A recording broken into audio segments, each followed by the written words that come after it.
Hiyo ni nafasi nyingine kabisa. Haleluya. Bwana Yesu anasema wale waliompokea walifanyika wana. Hao waliofanyika wana, manake ipo nafasi amewaweka. Hii nafasi manake wanaruhusiwa kuomba chochote mbele za Mungu. Kwa hii nafasi manake wanaruhusiwa kufanya chochote na Mungu akawasimamia. Bwana Yesu asifiwe. Jina la Bwana libarikiwe. Unajua unapofanyika mwana, haleluya, nitoe mfano tu hivi. Nitoe mfano kwa jinsi ya mwili tu. Kwa jinsi ya mwili tu. Kuna tofauti ya kuwa labda wewe kiongozi wa watu wengi, na kuna tofauti wewe mwenyewe kiongozi, lakini kuna mtu ambaye ana nafasi, wewe ni babake. Haleluya. Ile nafasi manake ni nafasi ya ukaribu zaidi.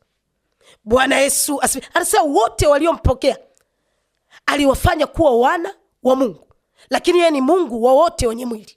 Waliompokea tu aliwapa nafasi ya karibu zaidi ya kufanyika wana wa Mungu. Bwana Yesu asifiwe. Jina la Bwana libarikiwe. Anasema hivi, inapofika unafanyika mwana wa Mungu, haleluya, una haja ya kuomba ulinzi. Ulinzi unapewa hata kama hujaomba.